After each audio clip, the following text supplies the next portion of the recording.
وسيد المرسلين نبينا محمد وعلى آله وأصحابه أجمعين. سبحانك لا علم لنا إلا ما علمتنا إنك أنت العليم الحكيم.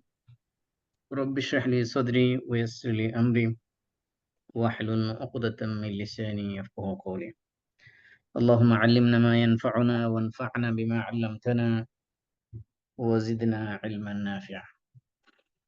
আলহামদুলিল্লাহ, আমরা এখনো সূরা আনআমের আল্লাহ রাব্বুল আলামিন আমাদের জন্য যে 10টি উপদেশ বাণী দিয়েছেন সেগুলো নিয়ে আছি এখনো পর্যন্ত।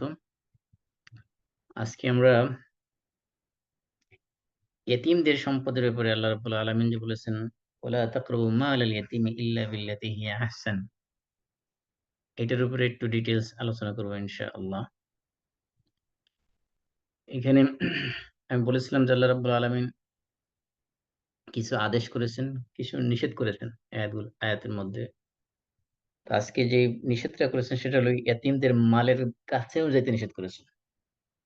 এখন বিষয়টা আমাদের অনেক সময় কনফিউশনে ফেলে দিতে পারে যে আমরা যাদের তত্ত্বাবধানে, যাদের লালন পালনের অধীনে এতিম আছে, তারা কি আদৌ এতিমের সম্পদ ধরতেই পারবে না, না ধরতে পারলে কতটুকু ধরতে পারবে, কিভাবে সেগুলো হ্যান্ডেল করবে, এই বিষয়গুলো একটু স্পষ্ট হতে হবে। কারণ যেহেতু এখানে বড় ধরনের থ্রেড দেওয়া হয়েছে কোরআনের বিভিন্ন আয়াতে, বিশেষ করে সূরা নিসার মধ্যে বলা হয়েছে যে যারা এতিমের সম্পদ অন্যায়ভাবে আত্মসাৎ করে, জুলুমের সাথে আত্মসাৎ করে, তারা মূলত তাদের পেটের মধ্যে আগুন বক্ষণ করছে, মানে জাহান্নামের আগুন বক্ষণ করছে। সেজন্য বিষয়টা একটু বিস্তারিত আলোচনার দরকার আছে, তাহলে দেখা যাবে যে আমাদেরকে অনেক কিছু অস্পষ্ট থেকে যাবে। সেজন্য আজকে আমরা এই আয়াতের এই অংশটা নিয়ে বিস্তারিত আলোচনা করব। প্রথমত আমাদের জানা উচিত যে ইয়াতিম কাকে বলে। আমরা অনেক সময় কনফিউশন পড়ে যাই, আমরা মনে করি যে আহ, বাবা মা যে কোনো একজন মারা গেলেই মনে হয় এতিম হয়ে যায়। সেই হিসেবে তো যারা বয়স্ক মনে করেন, তার তো সবাই তাহলে এতিম ক্যাটাগরিতে পড়বে, কারণ অধিকাংশ বয়স্ক মানুষদের বাবা মা মারা গেছে, তো তারাও কি এতিম? এই জন্য এতিমের সংজ্ঞাটা আগে ক্লিয়ার হওয়া দরকার। প্রথম কথা হলো যে এতিমের সংজ্ঞার ভিতরে দুইটা জিনিস মনে রাখতে হবে। প্রথমত হলো যে বয়স একটা ফ্যাক্টর, যে কত বছর বয়স পর্যন্ত এতিম থাকবে, এটা একটা গুরুত্বপূর্ণ বিষয়। দ্বিতীয়ত বিষয় হলো যে কে মারা গেলে এতিম হবে। বাবা মারা গেলে এতিম হবে, নাকি মা মারা গেলে এতিম হবে, নাকি বাবা মা দুইজনে মারা গেলে এতিম হবে, নাকি দুইজনে যে কোনো একজন মারা গেলে এতিম হবে, এই বিষয়টা ক্লিয়ার হওয়া দরকার। প্রথম কথা হলো যে ইয়াতিম, এটা একটা পরিভাষা, ইসলামিক পরিভাষা। এটা লিমিট হলো বালেগ হওয়া পর্যন্ত। অর্থাৎ একটা মানুষকে ইয়াতিম বলতে পারবেন সে যতদিন পর্যন্ত নাবালেগ থাকবে, সে যতদিন পর্যন্ত ম্যাচিউর না হবে তার আগ পর্যন্ত। ম্যাচিউর হয়ে যাওয়ার পরে সে যখন বালেগ হয়ে যাবে, তখন আর তাকে এতিম বলা যাবে না, তখন সে একজন অ্যাডাল্ট পার্সন। তার উপর আর এতিমের যে সংজ্ঞা সেটা আর কার্যকরী হবে না। এটা হলো প্রথম বিষয়। দ্বিতীয়ত হলো যে ইয়াতিম বলা হয় শুধুমাত্র যার পিতা মারা গেছে।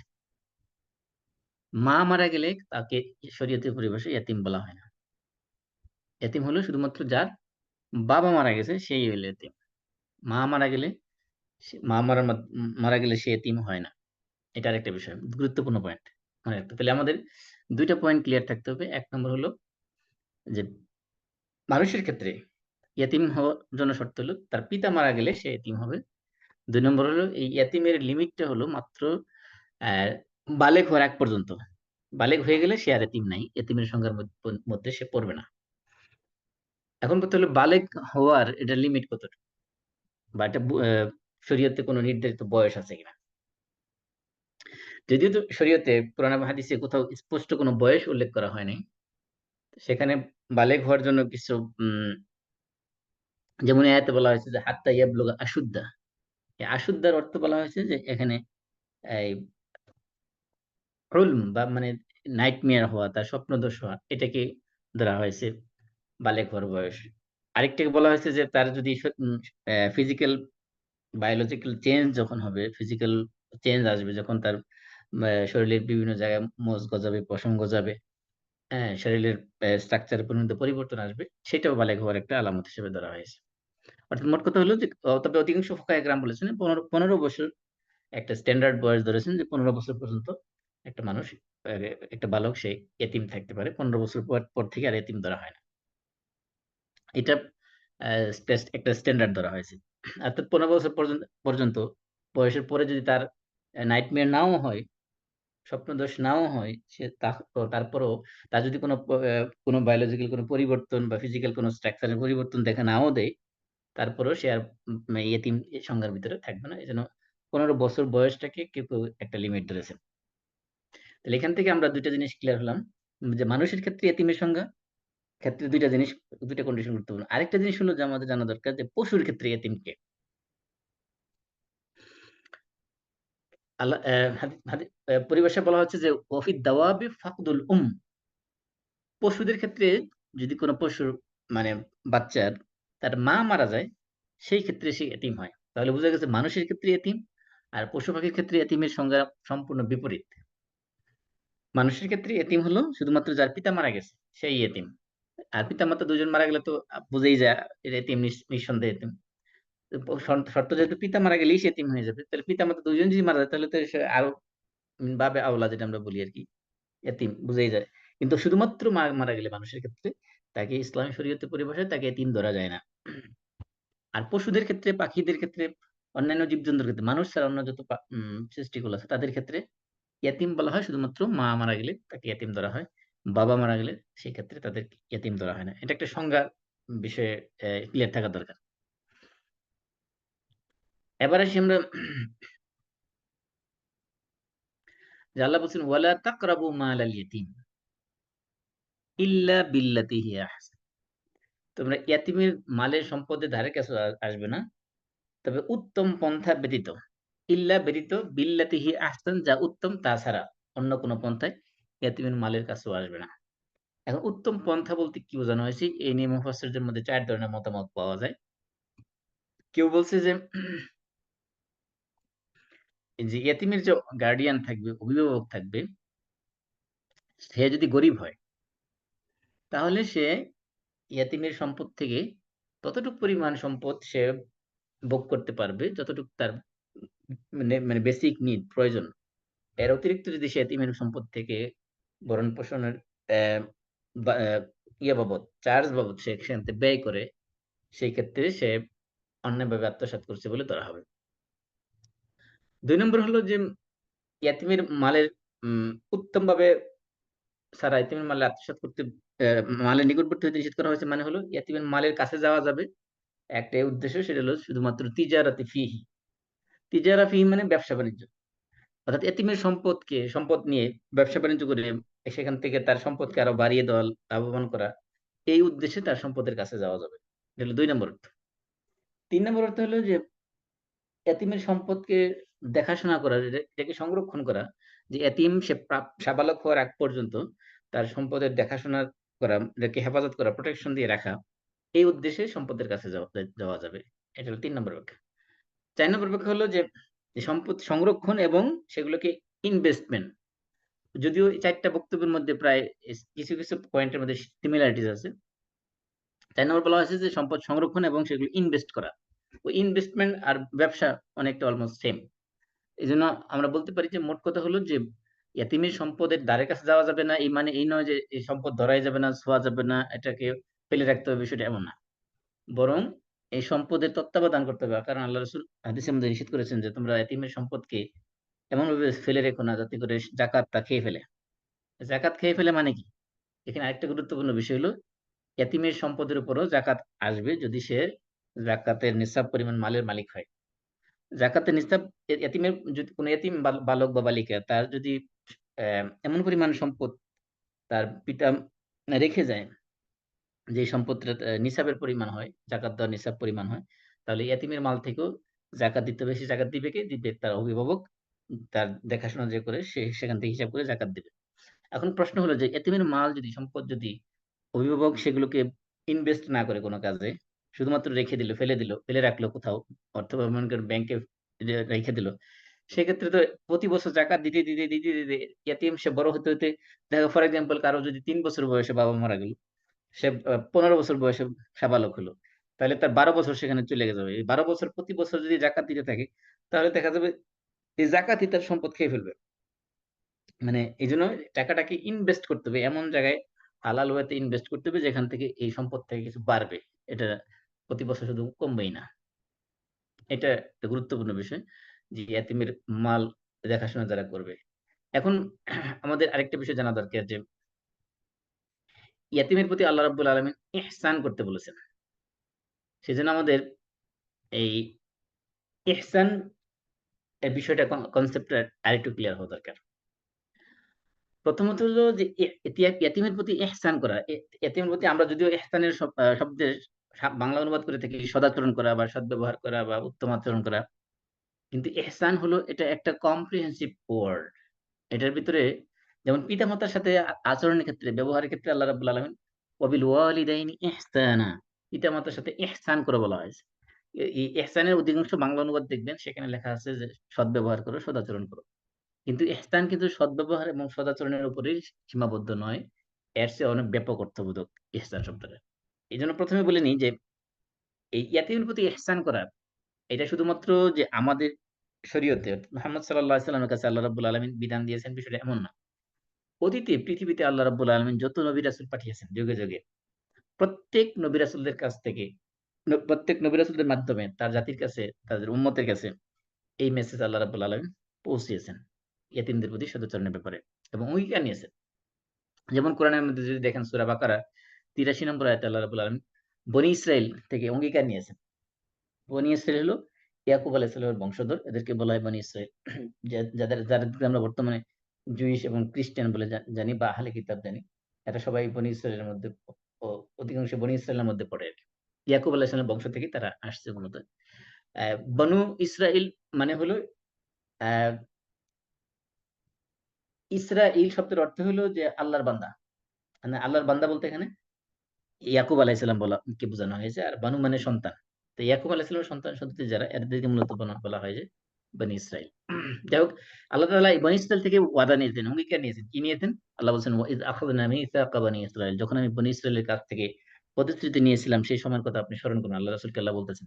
কি প্রতিশ্রুতি নিয়েছেন আল্লাহ তাআলা? বনী ইসরাইল থেকে কি, কি বিষয়ে অঙ্গীকার নিয়েছেন? ১ নাম্বার, আল্লা তা লা তা'বুদুনা ইল্লাল্লাহ। লা তা'বুদুনা মানে তোমরা ইবাদত করবে না ইল্লাল্লাহ, আল্লাহ ছাড়া অন্য কারো। এটা হলো ১ম অঙ্গীকার। দ্বিতীয় কি? ওয়াবিল ওয়ালিদাইনি ইহসানা, সুবহানাল্লাহ। যেখানে আল্লাহর কথা আছে, আল্লাহর ইবাদতের কথা আছে, তার পরপরই পিতামাতার কথা আছে। ওয়াবিল ওয়ালিদাইনি ইহসানা, দ্বিতীয় অঙ্গীকার নিয়েছেন বনী ইসরাইল থেকে আল্লাহ তাআলা কি অঙ্গীকার নিয়েছেন? যে পিতামাতার সাথে ইহসান করবে। আর কাদের সাথে ইহসান করবে? ৩ নাম্বার, ওয়াযিল কুরবা। কুরবা মানে নিকটাত্মীয়। যিল কুরবা মানে তোমাদের নিকটাত্মীয় যারা, ক্লোজ রিলেটিভ যারা, ব্লাডলি কানেক্টেড রিলেটিভ যারা, তাদের সাথে উম তোমরা সদাচরণ করবে, ইহসান করবে। সদাচরণ আমরা না বলি, আমরা ইহসানই বলি। ওয়াল ইয়াতামা ওয়াল মাসাকিন। ইয়াতামা মানে ইয়াতিমের বহুবচন। ইয়াতিমদের সাথে সদাচরণ করবে, ইহসান করবে। ওয়াল মাসাকিন এবং মিসকিনদের সাথে সদাচরণ করবে। ওয়াকুলু লিন-নাসি হুসনা, আর মানুষের সাথে উত্তম কথা বলবে।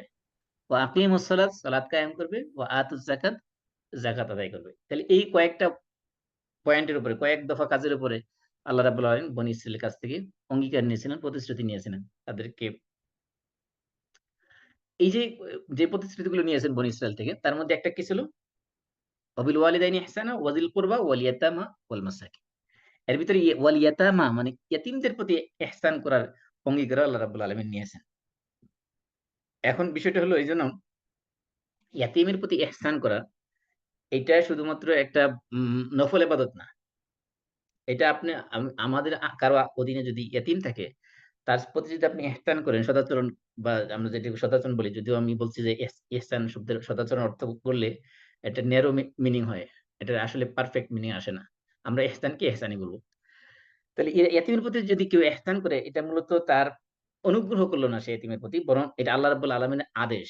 এটা আল্লাহ রাব্বুল আলামিনের অর্ডার, কমান্ড, নির্দেশ। এটা পালন করা আবশ্যক। আর ইহসান মানে কি তাহলে? প্রথম কথা হলো ইহসান কারো প্রতি সদাচরণ, সদ্ব্যবহার, কারো প্রতি অনুগ্রহ করা। এগুলোর অর্থের চেয়ে অনেক ব্যাপক এহসান শব্দটা। এহসান যদি আমরা সহজে বলি তাহলে হলো ফি'লু মা ইয়ানবাগি আন ইয়াফআলা মিনাল খাইর। যে কল্যাণকর যত কাজ আছে, কল্যাণকর যত কাজ আছে সমস্ত কাজকেই এক কথায় এহসান বলা হয়। এজন্য কারো প্রতি অনুগ্রহ করা, কারো প্রতি সিম্প্যাথি দেখানো, কারো প্রতি এই ইনআম করা, নিয়ামত, কারো প্রতি কোনো কারো কোনো উপকার করা শুধুমাত্র ইহসান বলে না। সব ধরনের উপকারকে একত্রে করে মানুষের সব ধরনের কল্যাণকামিতাকে একত্রে করলে যেটা হয় সেটা হলো মূলত ইহসান। আর ইহসান হলো এটা জাস্টিস, যেটা আদল। ইহসান হলো ফাওকাল আদল, অর্থাৎ আদলের উপরে, জাস্টিসের উপরে। জাস্টিস হলো যে তার যেটা প্রাপ্য প্রাপ্য আছে, তার অধিকারকে তাকে দিয়ে দেওয়া, এবং তার তার দায়িত্ব যেটা সেটা তার কাছ থেকে আদায় করে নেওয়া, এটা হলো জাস্টিস। আমার হক এবং অধিকার, আমার অধিকার এবং আমার দায়িত্ব এবং কর্তব্য, আমার অধিকার, এই সবগুলোকে যদি যথাযথভাবে আদায় করা হয় তাহলে এখানে আমার প্রতি জাস্টিস করা হয়েছে। আমার উপর যদি কোনো দায়িত্ব দেওয়া হয়, সেই দায়িত্ব যদি যথাযথভাবে আদায় করে নেওয়া হয়, এটা আমার উপর জাস্টিস করা হয়েছে। আমার যদি কোনো এই দায়িত্ব পালনের কারণে আমার উপর কোনো অধিকার থাকে, সেই অধিকার যদি কেউ যথাযথভাবে আমার প্রতি আদায় করে, তাহলে সে আমার প্রতি জাস্টিস করলো। কিন্তু ইহসান যেটা, সেটা হলো জাস্টিসের উপরে। তার মানে কি? তার মানে আমার যা দায়িত্ব ছিল, আমার যেটা পাওনা ছিল, আমার পাওনার উপরে যে উপরে যদি কেউ দেয়, আমার ন্যায্য পাওনা যেটা, তার উপরে যদি কেউ দেয়, তার মানে সে আমার প্রতি ইহসান করলো। এবং আমার যে দায়িত্ব ছিল, এই দায়িত্ব একবার দায়িত্ব থেকে যে আমার যে কেউ যে আমার উপর বার্ডেন কমায় দেয়, তাহলে সে আমার প্রতি ইহসান করলো। আবার দেওয়ার ক্ষেত্রে কেউ যদি আমার যতটুকু পাওনা, এই পাওনার চেয়ে বেশি যদি সে আমাকে দেয়, তার মানে সে আমার প্রতি ইহসান করলো। তার মানে বুঝা গেছে যে ইহসানটা হলো এমন লেভেলের, যেটা জাস্টিসের উপরে, কয়েক লেভেল উপরে। এজন্য আমরা ইহসানকে কখনো কোনো শব্দের অনুবাদ দিয়ে বুঝাইতে পারবো না। ইহসানকে এটা ইহসানই বলতে হবে, ইহসানি দ্বারা বুঝতে হবে। এটার অন্য কোনো সিনোনিমাস বা বাংলা ভাষায় এটার কোনো প্রতিশব্দ বা আহ, সমার্থক শব্দ বাংলা ভাষায় নাই। এজন্য আমরা ইহসানকে ইহসানই বলবো। তাহলে ইয়াতীমের প্রতি, পিতামাতার প্রতি যেরকম ইহসান করতে বলা হয়েছে, তার মানে পিতামাতার যেমন তাদের যে প্রাপ্য পাওনা, সেটা দিলেই তাদের প্রতি ইহসান করা হলো না, সেটা হলো তাদের প্রতি জাস্টিস করা হলো। পিতামাতার প্রতি আল্লাহ তাআলা যে ধরনের ব্যবহার করতে বলা হয়েছেন, সেম ব্যবহার ইয়াতীমের প্রতি করতে বলেছেন, ইহসান করতে বলেছেন। ইহসান মানে ওটা তাদের হক পাওয়া, যতটুকু তাদের পাওয়া উচিত তার চেয়ে বেশি তাদেরকে দেওয়া, সেটা হলো ইহসানের লেভেল।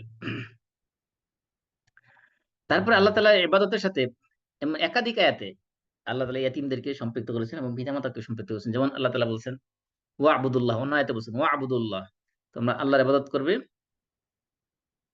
ওয়ালা তুশরিকু বিহি শাইআ, আল্লাহর সাথে কাউকে শরীক করবে না, ওয়াবিল ওয়ালিদাইনি ইহসানা, পিতামাতার সাথে ইহসান করবে, ওয়াবিযিল কুরবা, এবং নিকটাত্মীয়দের সাথে ইহসান করবে, ওয়াল ইয়াতামা, ইয়াতীমদের সাথে ইহসান করবে।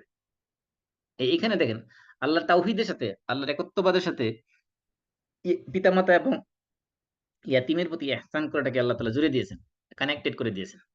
তার মানে বোঝা গেল যে আকীদা, মুসলিম উম্মার যে আকীদা, এই আকীদা শুধুমাত্র আল্লাহর অধিকার আদায় করার মাধ্যমে পরিপূর্ণ হবে না। যদি তাদের সামনে কোন ইয়েতিমের হক নষ্ট করা হয়, কোন ইয়েতিমকে সমাজের মধ্যে অবহেলিত অবস্থায়, তাকে মাহরুম অবস্থায়, তার প্রতি কোনো সদয় না করে, তার প্রতি কোনো দয়া অনুকম্পা না দেখে, সিম্পেথি না দেখে কোন ইতিমকে সমাজের মধ্যে ফেলে রাখা হয়, তাহলে এই সমাজের সমস্ত মানুষ গুনাহগার হবে। কারণ এই সমাজের সামষ্টিক সোশ্যাল রেসপন্সিবিলিটি ছিল যে ইতিমের টেক কেয়ার করা, ইতিমের রেসপন্সিবিলিটি নেওয়া। যদি কোনো সমাজে কেউ যদি কোনো সমাজ সমাজের কেউ যদি দায়িত্ব পালন না করে, যদি কেউ একজন আদায় করলে সবার পক্ষ থেকে ফরজে কিফায়া হিসেবে আদায় হয়ে যাবে। কিন্তু সমাজের সবাই যদি হাত গুটিয়ে বসে থাকে, কেউ যদি এতিমের দায়িত্ব পালন না করে, তার প্রতি তার লালন পালন, তার প্রতি ইহসান, যদি তার প্রতি সমবেদনা জানানো, সহমর্মিতা জানানো, তার অনুকম্পা দেখানো, এগুলো কেউ যদি না করে, তাহলে গোটা সমাজ ব্যবস্থা এর জন্য গুণাগার হবে। এমনকি কোন রাষ্ট্র যদি রাষ্ট্রীয়ভাবে এতিমদের ভরণ পোষণের দায়িত্ব না নেয়, তাহলে গোটা রাষ্ট্র এর জন্য দায়ী থাকবে। কিয়ামতের ময়দানে আল্লাহ রাব্বুল আলামিন সেই রাষ্ট্রের রাষ্ট্রপ্রধানকে এর জন্য জবাবদিহি করবেন।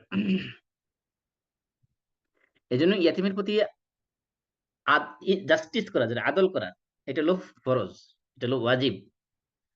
আর ইহসান যে লেভেল, অর্থাৎ জাস্টিসের উপরে, এক লেভেলের উপরে তার প্রতি দয়া করা, এটা হলো নফল, এটা হলো তাতাওবু। মানে এটা ফরজ না। ফরজ হলো তার প্রতি মিনিমাম হলো জাস্টিস করা, মানে তাকে কোনো প্রকারের জুলুম এতিমের প্রতি না করা, তার অধিকার এবং তার দায়িত্ব কর্তব্য সবগুলো সঠিকভাবে আদায় আদায় করা, এটা হলো জাস্টিস। আর এই জাস্টিস লেভেলের পর্যন্ত থাকা হলো ওয়াজিব, আবশ্যক, কম্পালসরি, অব্লিগেটরি, ম্যান্ডেটরি। আর এর একটু উপরের লেভেলে যে করা যেটা, সেটা হলো ইহসান। এই ইহসানটা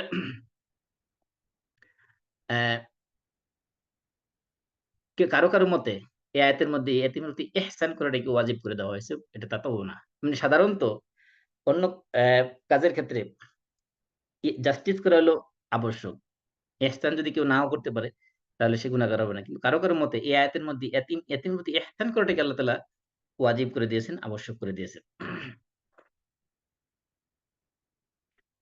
তাহলে ইয়তিমের প্রতি যে ইহসান, এটা কয়েক কাউলি এবং ফেআলি। কাউলি মানে মুখের কথার মাধ্যমে হতে পারে, ফেআলি মানে এটা অ্যাকশনের মাধ্যমে হতে পারে।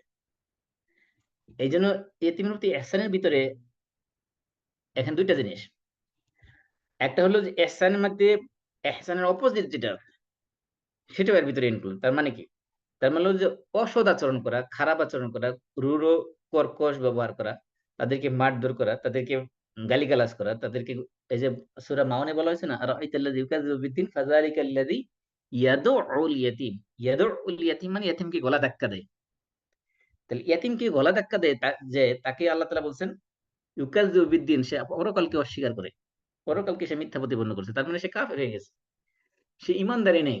তাহলে কোন ইমানদারের বৈশিষ্ট্য হতে পারে না যে সে এতিমকে নির্যাতন করবে, এতিমকে এতিমের প্রতি জুলুম করবে। বলা হচ্ছে সূরা মাউন যদি আপনি পড়েন দেখবেন যে প্রথম আয়াতে আল্লাহ বলছেন, আর আইতা, আপনি কি দেখেছেন, আর আইতাল্লাযী ইউকাযযিবু বিদ্দীন, দিন মানে এখানে ইয়াউমুদ্দিন, পরকাল, বিচারের দিন, হিসাব নিকাশের দিন। আপনি কি তাকে দেখেছেন যে পরকালকে, হিসাব দিবসকে অস্বীকার করে, তাকযীব মানে মিথ্যা প্রতিপন্ন করে? এরপর আল্লাহ তাআলা বলছেন যে সে কে, তার বর্ণনা দিতে যেয়ে বলছেন প্রথম বৈশিষ্ট্য, ফাযালিকাল্লাযী ইয়াদউল ইয়াতীম, সে হলো সেই ব্যক্তি যে ইয়াতীমকে গলা ধাক্কা দেয়। ইয়াতীমের, এমনকি আল্লাহ তাআলা অন্য আয়াতে বলছেন, ফাআম্মাল ইয়াতীমা ফালা তাকহার ওয়া আম্মাস সাইলা ফালা তানহার ওয়া আম্মা বিনিআমাতি রাব্বিকা এটা সম্ভবত সূরা দোহা। সূরা দোহার মধ্যে আল্লাহ বলছেন ফাআম্মাল ইয়াতীম, সুতরাং ইয়াতীমের ব্যাপারে কি করবেন না, ফালা তাকহার, তাকে গলা ধমক দিবেন না। ইয়াতীমকে ধমক দিতে পর্যন্ত নিষেধ করা হয়েছে। এখন প্রশ্ন হলো, যদি আমাদের কারো অধীনে কোনো এতিম বাচ্চা থাকে এবং সে যদি খুব বেয়াদবি করে, সমাজের মধ্যে মনে মনে করেন যে আহ, খেলতে যায় খেলার মাঠে অন্যান্য বাচ্চাদের সাথে সে দুষ্টামি করলো, অন্য বাচ্চাদের পিতামাতা এসে, গার্ডিয়ান এসে নালিশ করলো, সেক্ষেত্রে তাকে শাসন করা যাবে কিনা? আল্লাহ রসুলের কাছে এক সাহাবী এসে প্রশ্ন করলো, ইয়া রাসূলুল্লাহ, আমি কি আমার কাছে একটা এতিম বাচ্চা আছে, আমি কি তাকে মার প্রহার করতে পারবো কিনা? তা আল্লাহ রসুল বলছে, হ্যাঁ, তুমি তাকে প্রহার করতে পারবা, যেমন ভাবে তোমার সন্তান যদি কোনো আহ বেয়াদবি করে, তাকে শাসন করার জন্য যে পরিমাণে করো ততটুকু পরিমাণে করতে পারবো না। তার মানে বোঝানো হচ্ছে যে এখানে এতিমের ব্যাপারে একদম তাকে লাগামহীন ছেড়ে দেওয়া হয়নি, যে সে যা ইচ্ছে তাই করবে, তার প্রতি ইহসান করতে বলা হয়েছে। তার মানে এই নয় যে তাকে কন্ট্রোলহীন, মানে একেবারে আহ স্বাধীনভাবে ছেড়ে দেওয়া হবে, সে যাচ্ছে তাই করবে, বিষয়টা এমন না। তাকে, যে এতিমের যে অভিভাবক থাকবে, তার দায়িত্ব হলো যে সে তার কল্যাণ কামী হবে, সে ওয়েল উইশার হবে। ওয়েল উইশার হিসেবে সে যদি দেখে যে এই এতিমটা বখাটে হয়ে যাচ্ছে, সে কারো কথা শুনতেছে না, সেই ক্ষেত্রে তাকে শাসন করতে, তাকে জন্য কন্ট্রোল করার জন্য তাকে শাসন করা যাবে। তবে সেটা অবশ্যই হতে হবে তাকে তার মাসলাহাতের জন্য, তার কল্যাণের জন্য, তার বেনিফিটের জন্য, তাকে ক্ষতি করার উদ্দেশ্য না। তো এই জন্য এতিমের প্রতি আহ কোনো অসদাচরণ করা অন্যায়ভাবে, সেটা অবশ্যই বড় ধরনের কবিরা গুনাহ, এটা হারাম। আর ইহসান করা হলো তাদের প্রতি ওয়াজিব। এবং আল্লাহ রাব্বুল আলামিন এই ইহসানের মধ্যে অন্যতম যে দিকগুলো, সেগুলো হলো তাদের খাবার এবং তাদের ভরণ-পোষণ, সেগুলো দেওয়া।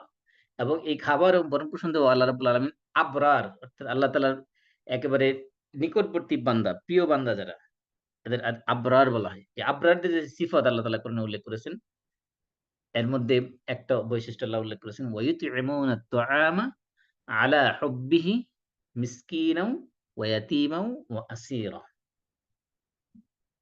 যে আল্লাহ তাআলার নেককার প্রিয় বান্দা যারা, তাদের অন্যতম বৈশিষ্ট্য হলো তারা কি করে? ওয়ায়ুতইমুনা আত-তাআম, তারা খাবার খাওয়ায়। কাদেরকে? মিসকিনান, মিসকিনকে, ওয়া ইয়াতীমান, এতিমকে, ওয়া আসীরান, এবং যারা বন্দী তাদেরকে।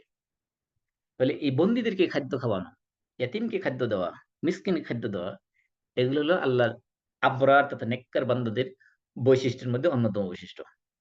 কি জন্য খাওয়ায়? দুনিয়াতে কোনো কিছু পাওয়ার জন্য না, আলা হুব্বিহি, আল্লাহর ভালোবাসা পাওয়ার উদ্দেশ্যে খাওয়ায়। তাহলে ই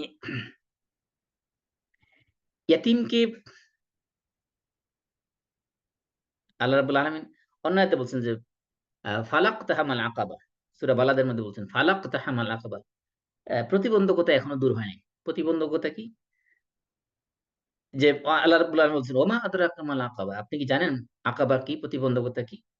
অর্থাৎ আপনি জান্নাতে যাওয়ার যে রাস্তা, জান্নাতে যাওয়ার যে জাহান্নাম থেকে পরিত্রাণ পাওয়ার যে পথ, সেগুলো এখনো দূরীভূত হয় নাই। সেগুলো কি? যে প্রতিবন্ধকতা আপনার জান্নাতে যাওয়ার ক্ষেত্রে আছে, সেগুলো কি?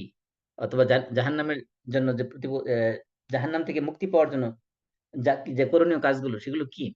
১ নম্বরে ফাক্কু রাক্কাবা, দাস মুক্ত করা।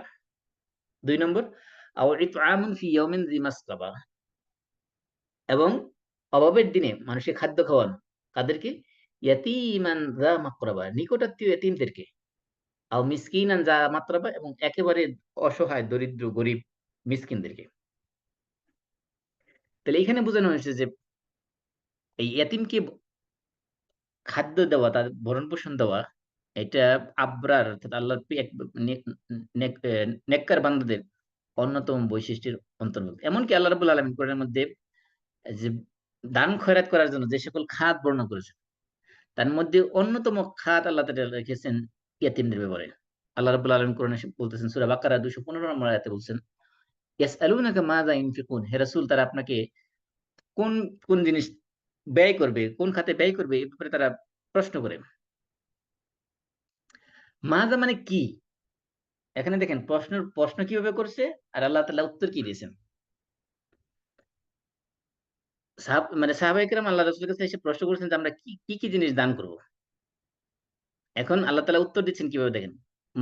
এটার জবাবে তো এরকম আসা উচিত ছিল যে তোমরা এই জিনিস দান করো, এটা আল্লাহ দান করলে পছন্দ করবেন, এটা আল্লাহ দান করলে বেশি পছন্দ করবেন। এরকম জিনিসের নাম বলে দেওয়া উচিত। আ দা প্রশ্নের উত্তরের দাবি ছিল। কিন্তু আল্লাহ তাআলা উত্তর দিচ্ছেন কিভাবে? আল্লাহ বলছেন, কুল মা আনফাকতুম মিন খাইরিন।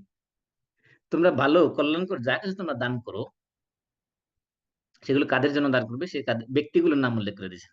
জিনিসের নাম উল্লেখ করেন। কারণ যেকোনো ভালো জিনিসই আপনি দান করতে পারেন। এমনকি দানের ক্ষেত্রে আপনার মুখে যে মিষ্টি কথা, মিষ্টি হাসি, এটাও একটা দান। এজন্য দানের কোন বস্তুকে আল্লাহ তাআলা উল্লেখ না করে, বরং দানের যে খাত, যে সেক্টর, যে সকল সেক্টরে আপনি দান করবেন, সেগুলো আল্লাহ উল্লেখ করেছেন। সেক্ষেত্রে উল্লেখ করতে যে সর্বপ্রথম যাদের নাম উল্লেখ করেছেন, আল্লাহ বলছেন, ফালিল ওয়ালিদাইনি ওয়াল আকরাবিন ওয়াল ইয়াতামা ওয়াল মাসাকিন ওয়াবনিস সাবিল। দেখেন, এখানে ১, ২, ৩, ৪, ৫, ৫ শ্রেণীর মানুষের জন্য আল্লাহ তাআলা দান করতে বলেছেন। এর মধ্যে সর্বপ্রথম নাম্বার 1 আল্লাহ তাআলা রাখছেন ফালিল ওয়ালিদাইন। দান করার ক্ষেত্রে সর্বপ্রথম সবার আগে হলো পিতামাতা। সুবহানাল্লাহ। আপনার সন্তানের ভরণ-পোষণ, আপনার স্ত্রীর ভরণ-পোষণ, এটা আপনার উপর দায়িত্ব। কিন্তু তাদের কথা কিন্তু আল্লাহ সবার আগে উল্লেখ করেন নাই। সবার আগে উল্লেখ করছেন কি? ফালিল ওয়ালিদাইন, পিতামাতা। ওয়াল আকরাবিন, এবং নিকটাত্মীয়। নিকটাত্মীয়ের ভিতরে সব পড়ে, বাকি যারা আছে। ৩ নম্বর হলো ওয়াল ইয়াতামা, ৩ নম্বরে এতিম। এখানে আল্লাহ রাব্বুল আলামিন এই দানের খাত উল্লেখ করতে যেয়ে পিতামাতার পরেই নিকটাত্মীয়ের ভিতরে আপনার সন্তান আছে, আপনার স্ত্রী আছে, আপনার আরো যত রিলেটিভ আছে, ভাই-বোন আছে, সবই শামিল এর ভিতরে। ৩ নম্বরে এরপরে যাদের কথা বলেছেন আল্লাহ তাআলা, তারাই হলো কি? ইয়াতীম। ইয়াতীমের কথা বলেছেন যে। তার মানে ইয়াতীমের ব্যাপারে ভরণ-পোষণ করা, ইয়াতীমের জন্য দান করা, এটা দানের যে খাতগুলো আছে তার মধ্যে অন্যতম একটি খাত। এমনকি আপনারা জেনে আশ্চর্য হবেন যে আল্লাহ রাসূলের এক হাদিস আছে, আমি এটা নিয়ে একবার একটা ফেসবুকে স্ট্যাটাসও দিয়েছিলাম। অনেক সময় মানুষ, সমস্যা হলো যে অনেক সময় অনেক কথা মানুষ নিতে পারে না। কারণ যখন তারা দেখে যে তারা যা কিছু শুনে আসছে, যা যা তারা মনে করতেছে হাদিসটা হলো তার বিপরীতে, তখন সেই কথা মানুষ সহজভাবে মেনে নিতে পারে না। অথচ আহ দিনারুন আনফাকতাহু ফি সাবিলিল্লাহ, একটা হাদিস আছে, হাদিসটা আমি আবার পড়ে শোনাচ্ছি আপনাদেরকে। এটা একটা খুবই গুরুত্বপূর্ণ হাদিস, এবং আমরা অনেকে শুনলে এটা হয়তো অবাক হতে পারি। হাদিসটা সহিহ মুসলিমে আসছে, আবু হুরায়রা রাদিয়াল্লাহু তাআলা থেকে।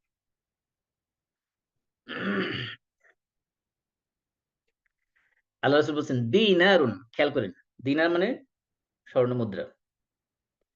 দিনারুন আনফাকতাহু ফি সাবিলিল্লাহ, একটা দিনার আপনি আল্লাহর রাস্তায় খরচ করেছেন। ওয়া দিনারুন আনফাকতাহু ফি রাকাবাতিন, আরেকটা দিনার আপনি একটা দাস মুক্তি করার জন্য, মুক্ত করার জন্য খরচ করেছেন। ২ নম্বর।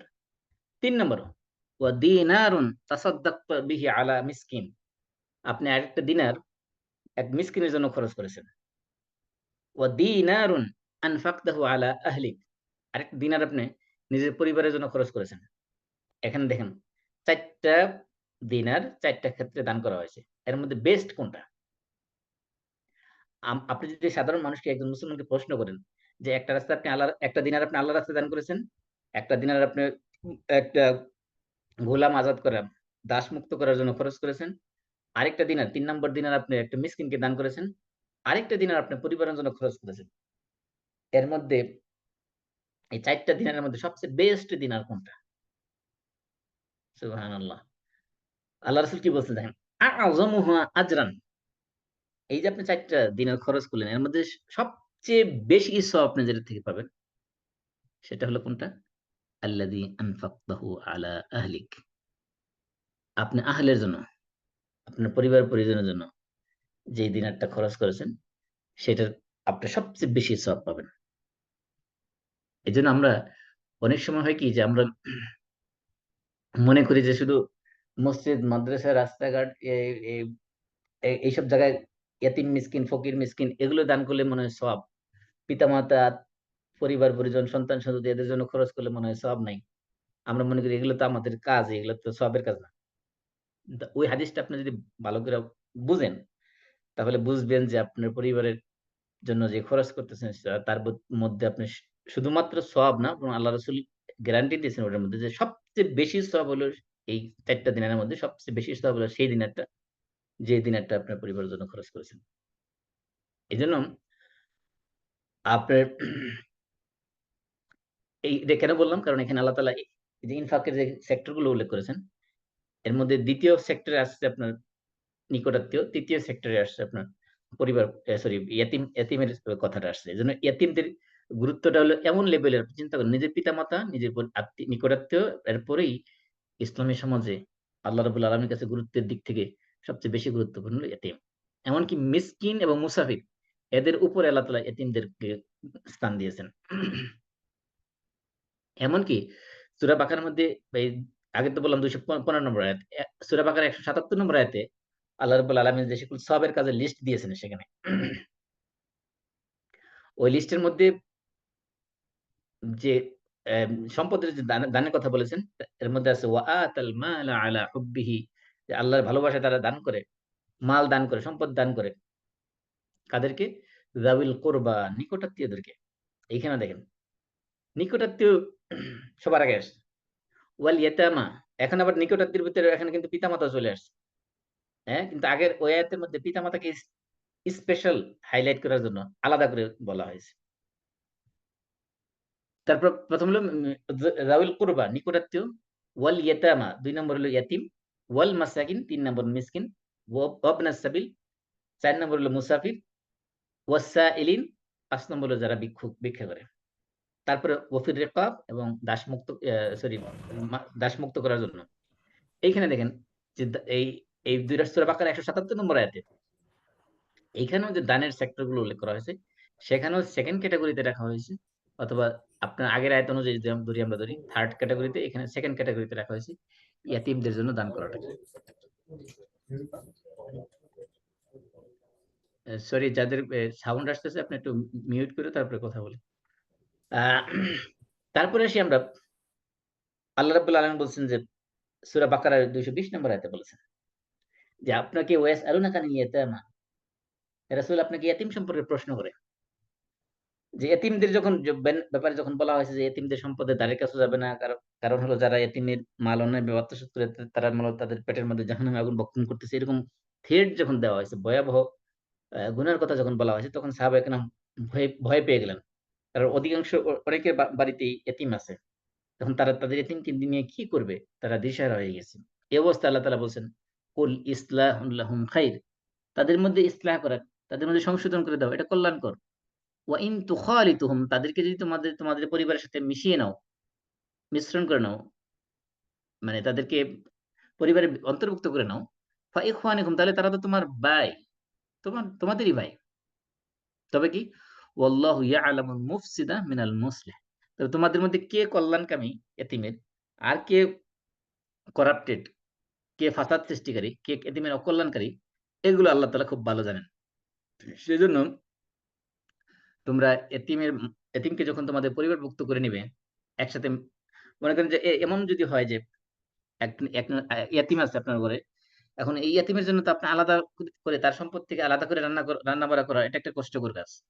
এখন এমন যদি হয় যে না, এই ইয়াতীমের সম্পদ থেকে কিছু সম্পদ নিয়ে আপনি আপনার যে রান্না করলেন, রান্নার সাথে মিশায় নিলেন। সে সেখান থেকে ইয়াতীমও খেলো, আপনারাও খেলেন। সেক্ষেত্রে তো দেখা গেল মিশে গেল এতিমের সম্পদ আপনার সম্পদের সাথে। আল্লাহ রাব্বুল আলামিন বলছেন যে এই ক্ষেত্রে এটা করতে পারবে না, কারণ তোমাদেরই ভাই তারা, তিনিই ভাই তারা। কিন্তু সেক্ষেত্রে মনে রাখবা যে আল্লাহ তাআলা ভালো জানেন কে মুসলিহ আর কে মুফসিদ, কে এতিমের কল্যাণকামী, কে শুভাকাঙ্ক্ষী, আর কে তার জন্য ক্ষতির কারণ হচ্ছে, সেটা আল্লাহ তাআলা ভালো জানেন। এজন্য এতিমের ভরণ-পোষণ একসাথে করা যাবে যদি কোন অভিভাবক গরিব হয়। সেক্ষেত্রে এতিমের সম্পদ থেকে তার পরিবারের যে রান্নার সাথে একসাথে রান্না-বাড়াও করতে পারবে। সেই ক্ষেত্রে মনে রাখতে হবে যাতে কোন অবস্থায় এতিমের সম্পদ অন্যায়ভাবে খাওয়া না হয়, সেদিকে খেয়াল রাখতে হবে। কারণ এই সূরা নিসা ১০ নম্বর আয়াতে আল্লাহ বলছেন, "ইন্নাল্লাযীনা ইয়াকুলুনা আমওয়ালাল ইয়াতামা যুলমান", যারা এতিমের সম্পদ অন্যায়ভাবে আত্মসাৎ করে খেয়ে ফেলে, "ইন্নামা ইয়াকুলুনা ফি বুতুনিহিম নারা", তারা মূলত তাদের পেটের মধ্যে আগুন ভক্ষণ করে। এখানে আগুন বলতে কয়েকটা অর্থ নেওয়া হয়েছে। কেউ বলছে আগুন বলতে বোঝানো হয়েছে এখানে জাহান্নামের আগুন। মনে হচ্ছে যে সে জাহান্নামের আগুনই সে খাচ্ছে। আবার কেউ বলছে এখানে আগুন বলতে হারাম। এখানে হারাম বোঝানো হয়েছে। কারণ কি? তারা পেটের ভিতরে হারাম ঢুকাচ্ছে।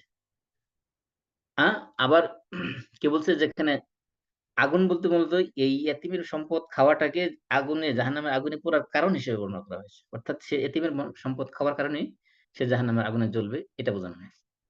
আল্লাহ রাব্বুল আলামিন ওয়াসায়াসলাউনা সাঈরা, অচিরেই তাদেরকে সাঈর মানে জাহান্নামে তাদেরকে জ্বালানো হবে, পোড়ানো হবে। তাহলে সাঈর শব্দের অর্থ হলো জ্বলন্ত অঙ্গার, আগুনের যে জ্বলজ্বল করা আ আ অঙ্গার যেগুলো, সেগুলোকে বলা হয় সাঈর। তো সেখানে তাদেরকে জ্বালানো হবে, পোড়ানো হবে এই এতিমের সম্পদ আত্মসাৎ করার কারণে। এমনকি এই এতিমদের সংক্রান্ত সবচেয়ে বেশি আলোচনা আসছে সূরাতুন নিসায়। আল্লাহ বলছেন, "ওয়া আতুল ইয়াতামা আমওয়ালাহুম", সূরা নিসার ২ নম্বর আয়াত থেকে আল্লাহ তাআলা শুরু করেছেন। "ওয়া আতুল ইয়াতামা আমওয়ালাহুম", তোমরা তোমাদের ইয়াতীমদেরকে তাদের সম্পদ দিয়ে দাও। কখন দিয়ে দাও? আবার নাবালক এতিমকে সম্পদ দিয়ে দেওয়া যাবে না।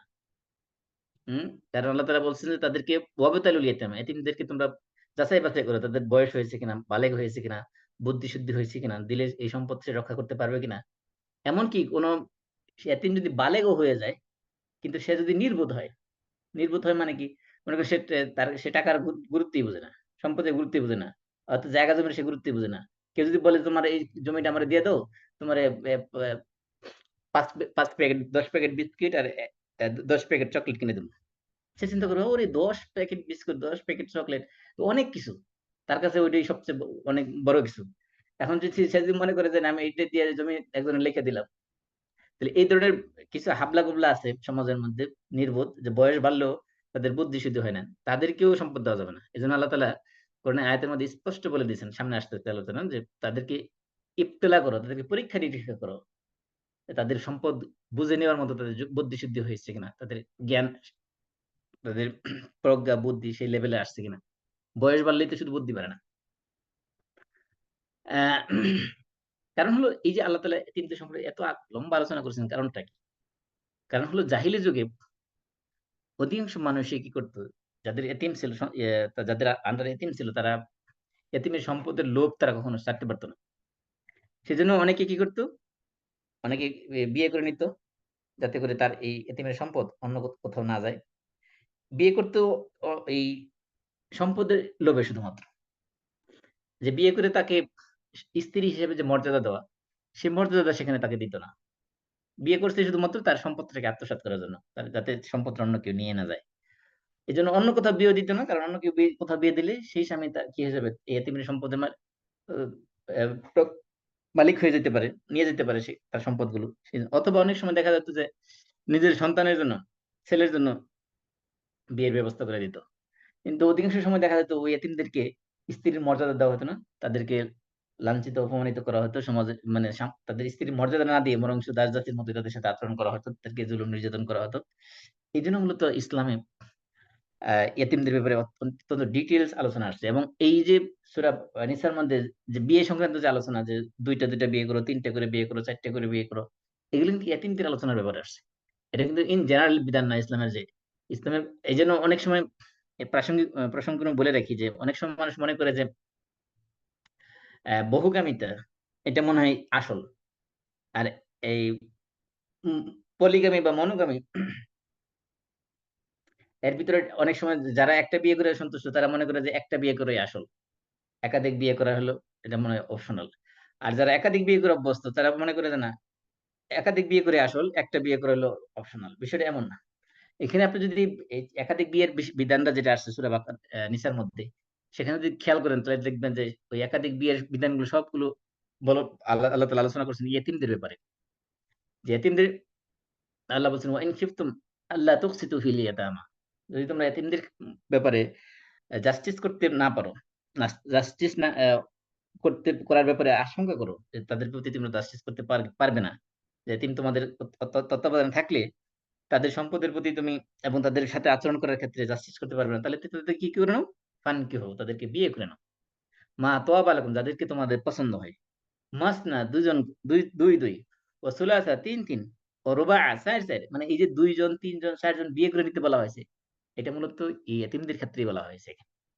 যদিও ইসলামের জানার বিধান হলো 4 পর্যন্ত বৈধ আছে, কিন্তু এখানে ইসলাম কখনোই এই বহুগামিতাকে এটাকে মৌলিক বিধান হিসেবে, শরীয়তের বিধান হিসেবে দেয় নাই।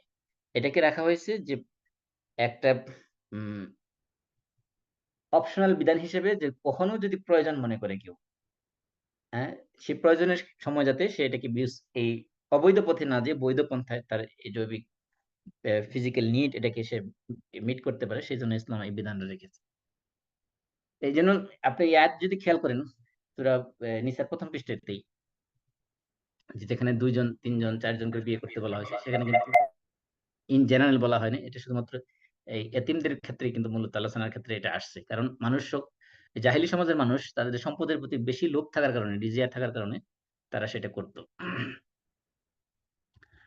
এবং আল্লাহ তাআলা বলছেন ওয়ালা তাতাবাদদালুল খাবিসা বিত-তাইয়্যিব, তোমরা আহ, খাবিস জিনিস দ্বারা, খাবিস জিনিস পবিত্র জিনিসকে জিনিসকে খাবিস জিনিস দ্বারা, অর্থাৎ নিকৃষ্ট জিনিস দ্বারা পরিবর্তন করে দিও না, ভালো জিনিসকে খারাপ জিনিস দ্বারা চেঞ্জ করে দিও না। তার মানে জাহেলি সমাজে দেখা গেছে এমন যে একজন মানুষ, তার অধীনে একজন এতিম আছে, এতিমের মনে করেন ভালো একটা উট আছে, অথবা একটা উষ্টি আছে, অথবা একটা ছাগল বা ভেড়া বা দুম্বা আছে। মনে করেন একটা দুধ দেয়, একটা দুধ দেয় না, অর্থাৎ ওই এতিমের বাচ্চা, এতিম বাচ্চার মনে করেন উষ্টিটা দুধ দেয়, তার নিজের একটা উষ্টি আছে, সেটা দুধ দুধ দিচ্ছে না। দেখা গেল কি করলো, এতিম যেহেতু ছোট বাচ্চা, সে কিছু বোঝে না, সে কি করলো, ওই দুধ না দেওয়া বাচ্চাটা এটাকে উষ্টিটাকে বা বকরিটাকে ওই এতিমের নামে রেখে দিল, আর যেটা দুধ দিচ্ছে নিয়মিত সেটা তার নিজের নামে সে এখন ট্রিট করতে লাগলো। এখানে কি করছে, যে এই এতিমের ভালো জিনিসটাকে সে তার খারাপ জিনিসটা দিয়ে কি করছে, চেঞ্জ করে নিছে। এটা আল্লাহ নিষেধ করেছে। অথবা বিভিন্ন ওয়াইতে হতে পারে, যে কোনো সম্পদে হতে পারে। অনেক সময় দেখা যায় এই সে এতিমের সম্পদ নিজেই, সে মনে করেন একজন ব্যবসায়ী, এখন তার অধীনে এতিম আছে, এখন সে নিজে কি করলো, এই এতিমের সম্পদ কিনে নিল, একটা একটা শুধুমাত্র নাম কাগজের দাম ধরে আর কি। বরং একটা জিনিসের দাম আছে, মনে করেন একজন ওটের ব্যবসায়ী, সে চিন্তা করলো যে এই ওটের বাজার মূল্য আছে, ধরেন ফর এক্সাম্পল বাংলাদেশি টাকা ধরেন 1 লক্ষ টাকা। এখন সে চিন্তা করলো যে তার, সে এই এতিম তো আমারই অধীনে আছে, আমি আমি নিজেই তার তত্ত্বাবধায়ক, আমি তার গার্ডিয়ান, সুতরাং তার এই এই কোটটাকে আমি 50,000 টাকা দিয়ে কিনে নিলাম, নিয়ে এসে এটা বাজারে নিয়ে মনে করেন যে 1.5 লক্ষ টাকা বিক্রি করে। তাহলে এই যে কিনলো যে এতিমের কাছ থেকে, সে নাম কাগজে মূল্য দিয়ে, এবং সে মনে করেন ওই 50,000 টাকা সে নিয়ে ব্যাংকে নিয়ে ফিক্সড ডিপোজিট করে রাখলো এতিমের নামেই। সে কিন্তু এতিমের প্রতি জাস্টিস করে না, সেখানে ইনজাস্টিস করেছে এবং তার প্রতি জুলুম করেছে। এই যে যেভাবে হোক না কেন, এতিমকে, এতিমের প্রতি অধিকার আল্লাহ তাআলা অত্যন্ত, ইসলাম অত্যন্ত জোরালোভাবে এতিমের অধিকারের ব্যাপারে কথা বলেছে। তার কারণ হলো, কারণ এতিম তার এখনো ইনকাম করার বয়সই হয়নি। সে একজন অসহায়। তার সিম্পেথি, তা সে যে বয়সে তার পিতা বা তার পিতার কাছ থেকে আদর সোহাগ পাওয়ার কথা ছিল, পিতা তাকে সম্মান, শেল্টার দেওয়ার কথা ছিল, তার ব্যয়ভার বহন করার কথা ছিল, সেই অবস্থায় সেই বয়সে সে তার পিতাকে হারিয়েছে। এখানে একটা জিনিস বলে রাখি যে আল্লাহ রাসূল সাল্লাল্লাহু আলাইহি সাল্লাম কিন্তু পৃথিবীতে জন্মগ্রহণ করেছেন এতিম হিসাবে। এটার একটা হিকমত আছে। আল্লাহ রাব্বুল আলামিন রাসূলকে এতিম হিসেবে কেন দুনিয়াতে পাঠিয়েছেন? এটা নিয়ে গবেষণা করতে যেয়ে উলামায়ে কেরাম বলেছেন যে এখানে কিছু হিকমত তারা উল্লেখ করেছেন। তার মধ্যে অন্যতম হিকমত হলো যে পৃথিবীতে যারা এতিম হয় তারা যাতে মনে না করে কখনো যে এতিম হওয়াটা এটা আল্লাহ রাব্বুল আলামিনের পক্ষ থেকে কোনো পানিশমেন্ট বা শাস্তি বা এটা কোনো খারাপ কোনো জিনিস। কারণ পৃথিবীর সর্বশ্রেষ্ঠ মানুষ প্রিয় নবী সাল্লাল্লাহু আলাইহি সাল্লাম, উনি পৃথিবীতে আসার ৬ মাস আগেই উনার পিতা ইন্তেকাল করেছেন। এবং উনি দুনিয়াতে আসার পরেই, আর আমরা জানি শুরুতে যে এতিমের যে সংজ্ঞা বলেছিলাম, সেই সংজ্ঞায় আমরা শুনে বলেছি যে শুধুমাত্র পিতা মারা গেলেই কি হয়? এতিম হয়। আর রাসূল সাল্লাল্লাহু আলাইহি ওয়াসাল্লাম জন্মের ৬ বছর বয়সেই উনার মাতাও মারা গিয়েছেন। এজন্য এতিম হিসেবে বড় হওয়ার উদ্দেশ্য হলো যে পৃথিবীর কোন মানুষের কাছে, আপনি দেখেন যে আমাদের বাংলাদেশে যদি দেখেন রাস্তাঘাটে যখন কোন বাচ্চা মারামারি লাগে, তখন যখন সে কান্নাকাটি করে তখন বলে, "ও মা গো, ও বাবা গো।" হুম? ব্যথায় কাতর হয়ে কি বলে? মা রে বাবারে ডাকে। কারণ হলো তার মা-বাবা হলো তার একটা আশ্রয়স্থল, তার একটা শেল্টার। কিন্তু যে ব্যক্তির পিতা-মাতাই নেই, যে শিশুটা ছোট বয়সে তার পিতা-মাতাই নেই, সে কাকে ডাকবে বিপদে? ও আল্লাহ গো। এই যে আল্লাহর উপর তাওয়াক্কুল করার যে একেবারে অ্যা প্রশিক্ষণ ছোটবেলা থেকে, একদম শৈশব থেকেই আল্লাহ রাব্বুল আলামিন দিয়ে আসছেন। রাসূলকে পৃথিবীর কোন মানুষের উপর দ্বারস্থ না হয়ে সম্পূর্ণরূপে আল্লাহর উপর যাতে সার্বক্ষণিক তাওয়াক্কুল করে থাকেন, এই অবস্থায় রাখার জন্য মূলত আল্লাহ রাব্বুল আলামিন ওনাকে অসহায় হিসেবে, এতিম হিসেবে অ্যা বড় করেছেন, লালন-পালন করেছেন। এজন্য কোন এতিম বাচ্চা সে যখন বড় হয়, সে যখন দেখে তার পাশ দিয়ে অন্য একটা বাচ্চা তার পিতার হাত ধরে যাচ্ছে, পিতা তাকে বাজার থেকে চকোলেট কিনে দিচ্ছে, আইসক্রিম কিনে দিচ্ছে, তাকে আদর করছে, সোহাগ করছে। এগুলো দেখে সে যাতে মনে কষ্ট না পায়, সে যাতে মনে করতে পারে যে পৃথিবীর সর্বশ্রেষ্ঠ মানুষ, আশরাফুল মাখলুকাতের মধ্যে সমস্ত আম্বিয়া কেরামের মধ্যে সর্বশ্রেষ্ঠ নবী, সর্বশ্রেষ্ঠ রাসূল, তিনি জন্মগ্রহণ করেছেন, পৃথিবীতে এসেছেন এতিম হিসেবে। সুতরাং এতিম হিসেবে থাকাটা এটা কোনো আ দুর্ভাগ্যের ব্যাপার নয়। বরং এটা একটা মর্যাদার ব্যাপার, সৌভাগ্যের ব্যাপার। যদি আল্লাহ রাব্বুল আলামিন আ এর ভিতরে অবশ্যই এর মধ্যে কল্যাণ রেখেছেন। এজন্য ১ম বিষয় হলো, ১ নম্বর হলো তাওয়াক্কুল। আল্লাহর উপর সম্পূর্ণ তাওয়াক্কুল নিয়ে সে বড় হবে। দ্বিতীয়ত হলো যে পিতামাতা জীবিত থাকলে তাদের একটা অধিকার থাকে। তাদের একটা আ দায় অ্যা পিতামাতার প্রতি একটা দায়িত্ব কর্তব্য থাকে। একটা পাওনা থাকে। সেই পাওনা যদি কোন কমতি থাকে, তাহলে কিন্তু পরকালে জবাবদিহি করতে হবে। আর যদি পিতামাতা মারাই গেল, তাহলে পিতামাতার অধিকারের ব্যাপারে জবাবদিহিতার কোন প্রশ্নই থাকে না। হুম? এটা আরেকটা বিষয়। এজন্য আল্লাহ রাসূল সাল্লাল্লাহু আলাইহি ওয়াসাল্লামের পিতা মারা গেছেন জন্মের আগেই। তো উনার পিতামাতার হকের ব্যাপারে, অধিকারের ব্যাপারে যে ত্রুটি করবেন সেই সুযোগই ছিল না। আর জন্মের পরে তো উনি উনাকে দাত্রীর কাছে, অর্থাৎ হালিমাতুস সাদিয়া, বনু সাদ গোত্রের হালিমার কাছে পাঠিয়ে দেওয়া হয়েছে দুধ পান করার জন্য। সেখানে তো আসলে আপন মায়ের দুধ খুব বেশি দিন পানই করেন নাই। মায়ের কাছে বেশি দিন ছিলেনও না। মাঝে মধ্যে আসতেন। হালিমার কাছে আসতেন উনার মা দেখা করতে, এতটুকুই। এইজন্য বিষয়গুলো হলো যে ইয়াতীমকে আল্লাহ রাব্বুল আলামিন এত গুরুত্ব দিয়েছেন, কারণ হলো সে এই তার যে বয়সটা, এই বয়সে তার আয় ইনকাম করার মতো তার সামর্থ্যই নেই। ফিজিক্যাল স্ট্রেংথ, তার কোন যোগ্যতাই নেই। কাজ করার মতো কোনো সামর্থ্য নেই। এই অবস্থায় এমনকি তার যে সম্পদের যে গুরুত্ব সেটা বোঝার মতো তার আকলও নাই। সেজন্য আল্লাহ রাব্বুল আলামিন যারা এই এতিমের টেক কেয়ার করবে তাদেরকে অত্যন্ত গুরুত্বের সাথে বিভিন্ন জায়গায় কোরআনের মানে শুরু থেকে শেষ পর্যন্ত আপনি যদি কোরআন স্টাডি করেন, একবার সূরা বাকারা থেকে শুরু করে একেবারে ৩০ পারার শেষ পর্যন্ত যত জায়গায় আপনি যাবেন, এমনকি সূরা শেষ পারা হলো ৩০ পারায় আপনি সূরা মাউন একবারে শেষ পৃষ্ঠার দিক দিয়ে যদি যান, সেখানে যেয়ে পাবেন এতিমের সম্পর্কে আলোচনা। গোটা কোরআনের মধ্যে আল্লাহ তাআলা এতিমকে নিয়ে অত্যন্ত জোরালো আলোচনা করেছেন। এতিমের অধিকারের ব্যাপারে, এতিমকে দেখাশোনার ব্যাপারে, এতিমের অধিকার সংরক্ষণের ব্যাপারে খুব অত্যন্ত জোরালো বক্তব্য সেখানে দিয়েছেন। এইজন্য আল্লাহ রাব্বুল আলামিন সূরা ফাজরে বলেছেন, ফাআম্মাল ইনসানু ইযা মাবতালাহু রাব্বুহু ফাআকরামাহু ওয়া না'আমাহু, যে মানুষকে যখন আল্লাহ তাআলা পরীক্ষা করেন, তাকে যখন নিয়ামত দেন, তখন সে বলে রব্বি আকরামান, আমার রব আমাকে সম্মানিত করেছেন। ওয়া আম্মা ইযা মাবতালাহু ফাকাদারা আলাইহি রিজকাহু, যখন আল্লাহ তাকে পরীক্ষা করেন এবং তার রিজিক একটু কমায় দেন, তখন কি বলেন? ফায়াকুলু রব্বি আহানান, আমার রব তো আমাকে অসম্মানিত করেছেন, লাঞ্ছিত করেছেন। এই যে দুনিয়াতে মানুষকে রিজিক কমে যাওয়া, মানুষকে আল্লাহ তাআলা অসম্মানিত করা, লাঞ্ছিত করা, এর কারণটা কি? কারণ হিসেবে আল্লাহ তাআলা উল্লেখ করেছেন, কাল্লা বাল লা তুকরিমুনাল ইয়াতীম। সুবহানাল্লাহ। আল্লাহ বলছেন কারণ হলো তোমরা এতিমকে সম্মান করো না। সুবহানাল্লাহ। এতিমকে সম্মান করো না। চিন্তা করছেন, এতিমকে খাদ্য দাও না এই কথা বলেন নাই। এতিমকে আদর সোহাগ দাও না এই কথা বলেন নাই। বরং কি বলছেন? লা তুকরিমুনাল ইয়াতীম। সুবহানাল্লাহ। তোমরা এতিমকে সম্মান করো না। সম্মান, ইকরাম শব্দ ব্যবহার করা হয়েছে। লা তুকরিমুনাল ইয়াতীম। এতিমকে সম্মান করো না। এই কারণে তোমাদের আল্লাহ তাআলা পরীক্ষা করেন, তোমাদেরকে অপমানিত, লাঞ্ছিত করেন দুনিয়াতেই। এতিমকে সম্মান করাটা কতটা গুরুত্বপূর্ণ। আল্লাহ রাসূল বলেছেন যে, আনা ওয়া কাফিলুল ইয়াতীমি কাহাতাইনি ফিল জান্নাহ। আল্লাহ রাসূল বলছেন, যে ব্যক্তি এতিমের ভরণ-পোষণ করবে, সে আমার সাথে জান্নাতে ২ আঙ্গুল, আল্লাহ রাসূল এই সাব্বাবা এবং ইবহাম মানে এই বৃদ্ধাঙ্গুল এবং শাহাদাত আঙ্গুল ২ আঙ্গুল একসাথে করে এরকম করে দেখাইছেন যে আমার সাথে এরকম পাশাপাশি জান্নাতের মধ্যে থাকবে যে ব্যক্তি এতিমের ভরণ-পোষণ করবে, এতিমের দায়িত্ব নেবে। এমনকি আল্লাহ রাসূল বলেছেন যে, যে ব্যক্তি ইয়াতীমের মাথায় হাত বুলিয়ে দিবে। এক সাহাবী আল্লাহ রাসূলের কাছে এসে বললেন, ইয়া রাসূলুল্লাহ, আমার হৃদয়ে, আমার মনটা খুব কঠোর হয়ে গেছে। মানে পাষাণ হৃদয় হয়ে গেছে। মনটা গলে না। হ্যাঁ? আল্লাহর কাছে দোয়া করলে অনেক সময় হয় না যে আল্লাহর কাছে দোয়া করলে কান্নাও আসে না। মানে মনটা একবারে শক্ত হয়ে গেছে। অনেক মানুষের সাথে দেখবেন যে আল্লাহর কাছে হাত তুলে রব্বানা বললেই সে চোখ দিয়ে পানি পড়ে আসে। আর কিছু মানুষের সাথে দেখবেন যে ০.৫ ঘন্টা দোয়া করলেও তার চোখ দিয়ে পানি আসে না। তার মানে তার মনটা, হৃদয়টা পাষাণ হয়ে গেছে, শক্ত হয়ে গেছে, কঠিন হয়ে গেছে। আল্লাহ রাসূলের কাছে এক সাহাবী এসে এরকম তার পাষাণ হৃদয়ের অভিযোগ করলেন যে, আমার হৃদয়টা কঠিন হয়ে গেছে। আমার মন নরম হয়নি আগের মত। নরম আর নাই।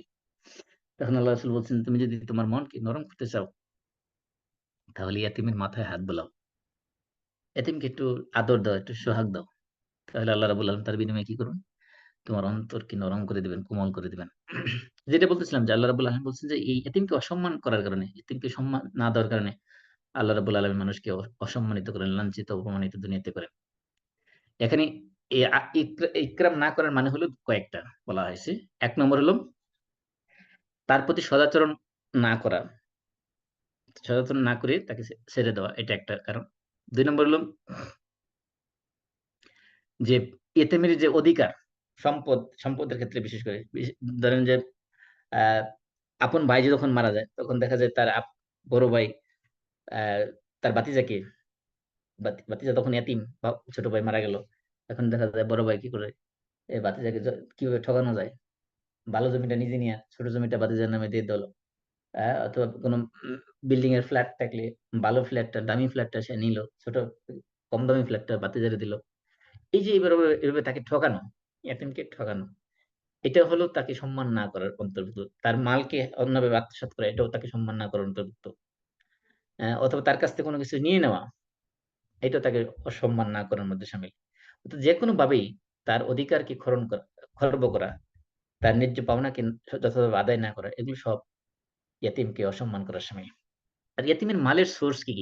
কোন খাত থেকে ইয়াতীম সম্পদের মালিক হতে পারে? ১ নম্বর হলো মিরাস। তার পিতামাতার রেখে যাওয়া যে সম্পদ দুনিয়াতে, সেগুলো সে মিরাস থেকে সে সম্পদের মালিক হতে পারে। ২ নম্বর হলো সদাকাত তাবাররুআত। যে আমরা বলেছিলাম একটু আগেই যে আল্লাহ তাআলা যে সকল দানের খাত উল্লেখ করেছেন তার মধ্যে ইতিমের জন্য একটা খাত রেখেছেন। তাহলে মানুষ ব্যক্তিগতভাবে বা কোনো অরফান টেক কেয়ার করার জন্য যে অর্গানাইজেশন আছে, সে অর্গানাইজেশন থেকে বা চ্যারিটেবল অর্গানাইজেশন থেকে অথবা কোনো রাষ্ট্রের পক্ষ থেকে যত ধরনের হেল্প করা হয় এতিমকে, এগুলি তার ইনকামের সোর্স। আর ৩ নম্বর হলো তার যাকাত। কারণ যাকাতের মধ্যে আল্লাহ রাব্বুল আলামিন সূরা তাওবা ৬০ নম্বর আয়াতে আমরা যে যাকাতের খাত নিয়ে আলোচনা করেছিলাম, সেখানে আল্লাহ তাআলা বলছেন ইন্নামাস সাদাকাতু লিল ফুকারাই ওয়াল মাসাকিন। যে আল্লাহ রাব্বুল আলামিন ফকির এবং মিসকিনদের নাম উল্লেখ করেছেন সর্বপ্রথমে। আর এই ওয়াল গারিমিন আলাই ওয়াল আমিলিন আলাইহি ওয়াল মুআল্লাফাতি কুলুবুহুম ওয়া ফি রিকাব ওয়াল গারিমিন ওয়া ফি সাবিলিল্লাহ ওয়া ইবনিস সাবিল। এগুলো এর ভিতরে যদিও এখানে ইয়াতীমদের কথা স্পষ্টভাবে আলাদা করে উল্লেখ করা হয়নি। কিন্তু ইয়াতীম মূলত অ্যা ফোকারা ফোকারাদের মধ্যেই পড়ে। কারণ তার আয় ইনকাম করার মতো যোগ্যতা নেই, কোন সামর্থ্য নেই। সেজন্য এর ভিতরে শামিল করে দেওয়া হয়েছে। ৪ নম্বর এতিমের আয়ের ইনকাম হলো গনিমত বা ফাই। ফাই বলা হয়। আমরা বাংলা যেটা ফাও বলি না? ফাও আরবিতে ধরেন ফাই আরকি। ফাই মানে হলো যেটা বিনা যুদ্ধে আ কাফেরদের কাছ থেকে যে সকল সম্পদ মুসলমান ইসলামী রাষ্ট্র অর্জন করে থাকে সেগুলোকে বলা হয় ফাই। আর যুদ্ধের মাধ্যমে যেটা অর্জন করে সেটাকে বলা হয় গনিমত। তো গনিমত আর ফাইয়ের মধ্যে এটা হলো মূল পার্থক্য। তাহলে ফাইয়ের ক্ষেত্রে ফাই যেটা ইসলামী রাষ্ট্র যখন অমুসলিমদের কাছ থেকে এটা খারাজের মাধ্যমে হোক বা জিজিয়ার মাধ্যমে হোক যা কিছু অর্জন করবে সেগুলো থেকে এই ফাই থেকে গরিব এতিমদের একটা অধিকার, একটা হক আছে। আল্লাহ রাব্বুল আলামিন সূরা হাশরের মধ্যে বলে দিয়েছেন যেখানে যে মা আফা আল্লাহু আলা রাসূলি মিন আহলিল কুরা ফালিল্লাহি ওয়া লির রাসূল ওয়া লিযিল কুরবা ওয়াল ইয়াতামা ওয়াল মাসাকিন ওয়া ইবনিস সাবিল। এই যে ফাইয়ের যে খাত আল্লাহ তাআলা উল্লেখ করেছেন সূরা হাশরের ৭ নম্বর আয়াতে, এর মধ্যে অন্যতম একটা খাত হলো এতিমদের খাত।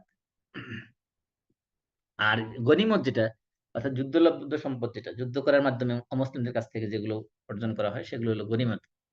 তাই এই গনিমতের মধ্যে বিষয়টা হলো যে গনিমতের মাল থেকে গনিমতের মালের ৫ ভাগের ১ ভাগ হলো আল্লাহ এবং আল্লাহর রাসূলের জন্য রেখে দেওয়া হয়। তাহলে এই ৫ ভাগের ১ ভাগ বাদ দিয়ে বাকি যে সম্পদ থাকবে গনিমতের তার সেগুলোর থেকে যাদের অধিকার আছে, মুজাহিদ যারা তারা তো পাবেই। এছাড়াও বাকিদের অধিকারদের মধ্যে আল্লাহ তাআলা বলছেন ওয়ালিযিল কুরবা ওয়াল ইয়াতামা ওয়াল মাসাকিন। এর মধ্যে তারা পাবে আ এই যে 1/5 যেটা ৫ ভাগের ১ ভাগ। গনিমতের মাল 1/5 ভাগ করে যেটা আল্লাহ এবং আল্লাহর রাসূলের জন্য, মানে এটা ইসলামী রাষ্ট্র যেটা রেখে দিবে, সেই রাষ্ট্রের যে ৫ ভাগের ১ ভাগ থাকবে, সেই ৫ ভাগের ১ ভাগ তারা বন্টন করবে কাদের মধ্যে? এদের মধ্যে আল্লাহ যাদেরকে উল্লেখ করেছেন তার মধ্যে অন্যতম হলো ওয়াল ইয়াতামা এবং এতিমদের। এই ৫ ভাগের ১ ভাগ যেটা ইসলামী রাষ্ট্র রেখে দিবে রাষ্ট্রীয় কোষাগারে, সেখান থেকে এতিমদের জন্য সেখানে খরচ করবে। আরেকটা হলো কাফালা। কাফালা মানে ইয়াতিমদের ভরণ-পোষণের জন্য যে সকল অর্গানাইজেশন আছে, এটা ব্যক্তি হোক বা কোন, মানে মনে করেন একজন ব্যক্তি সে একটা এতিমের দায়িত্ব নিল যে তার পড়াশোনার জন্য সে খরচ দিবে প্রতি মাসে, মাসে। তাহলে এই যে কাফালার দায়িত্ব নিল, এতিমের কফিল হলো, এই ক্ষেত্রে সে যে খরচটা দিবে এটাও এতিমের একটা ইনকাম সোর্স। এটা ব্যক্তি হতে পারে, এটা কোনো অর্গানাইজেশন হতে পারে, এটা কোনো রাষ্ট্রীয় সম্পদ হতে পারে, যাই হোক না। এই যে ৫ টা খাত, এগুলো সবগুলো এতিমের সম্পদ, এগুলোকে সংরক্ষণ করতে হবে। এগুলোর ব্যাপারে আল্লাহ রাব্বুল আলামিন বলেছেন যে এগুলো তোমরা এতিমের সম্পদের ধারের কাছেও যাইও না। কারণ আল্লাহ রাব্বুল আলামিন সতর্ক করেছেন যে যারা এতিমের সম্পদ অন্যায়ভাবে আত্মসাৎ করে তারা জাহান্নামের আগুন ভক্ষণ করবে এবং তারা অচিরেই জাহান্নামে নিক্ষিপ্ত, সাঈর নামক জাহান্নামে সেখানে তারা জ্বলবে। এজন্য এতিম যাদের আছে তাদের অবশ্যই অ্যা এতিমদের বালেগ হওয়ার সাথে, সাথে তাদের সম্পদ দিয়ে দেওয়া উচিত। আল্লাহ রাব্বুল আলামিন বলছেন ওয়াবতালুল ইয়াতামা, তোমরা এতিমদেরকে পরীক্ষা করো। হাত্তা ইযা বালাগুন নিকাহ, যখন তারা বালেগ হয়ে যায়।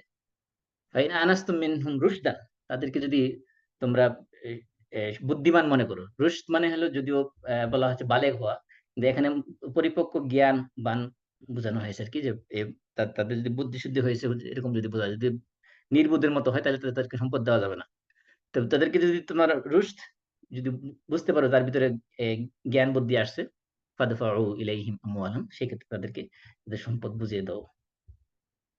এবং আল্লাহ তাআলা নিষেধ করেছেন যে তারা বড় হয়ে যাচ্ছে, অতিরিক্ত সম্পদ বুঝে নিবে না, তাড়াহুড়া করে তাদের সম্পদ যাতে খেয়ে না ফেলায়। ওয়ালা তাকুলুহা ইসরাফান ওয়া বিদারান আন ইয়াকবারু। আল্লাহ তাআলা নিষেধ করেছেন যে এতিম বড় হয়ে যাচ্ছে, সে বালেগ হয়ে গেলে তার সম্পদ বুঝাই দিতে হবে যেন তাড়াহুড়া করে এতিম থাকাকালীন তার সম্পদ খেয়ে ফেলার, এটা যাতে কোনো অবস্থায় না করা হয় সেজন্য আল্লাহ তাআলা সতর্ক করেছেন। আসলে এতিম সম্পর্কে বিস্তারিত আলোচনা কোরআনের মধ্যে আছে এবং এই বিষয়ে একাধিক বই লেখা হয়েছে শুধুমাত্র এতিমের উপর আলোচনা করতে যাই। আমরা সবসময় চেষ্টা করব যে এতিমের সম্পদ যাতে আমরা কখনো অন্যায় নিজের জানাশোনা সত্ত্বে কখনো ভুলেও যাতে এতিমের সম্পদ আমাদের পেটের ভিতরে না যায়, আমাদের কারো ইনকামের সাথে সম্পৃক্ত না হয়ে যায়। এজন্য সবসময় এহতেরাজ করার, নিজেকে বিরত রাখার চেষ্টা করব। আল্লাহ রাব্বুল আলামিন আমাদের সবাইকে সেই তৌফিক দান করুন। যে এতিম সংক্রান্ত কার কোনো প্রশ্ন আছে কিনা?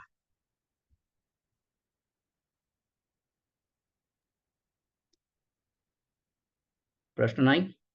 প্রশ্ন না থাকলে তাহলে আমরা শেষ করে দিচ্ছি। আমরা সবাই কাফারাতুল মাজলিস করি। সুবহানাকাল্লাহুম্মা ওয়া বিহামদিক আশহাদু আল লা সুবহানাক ইলাহা ইল্লা আনতা আস্তাগফিরুকা ওয়া আতুবু আলহামদুলিল্লাহ ইলাইক। ওয়া আসসালামু আতুবু ইলাইক। আলাইকুম ওয়া রাহমাতুল্লাহি ওয়া বারাকাতুহু। ওয়া আলাইকুম আসসালাম। ওয়ালাইকুম আসসালাম ওয়া রাহমাতুল্লাহি ওয়া বারাকাতুহু।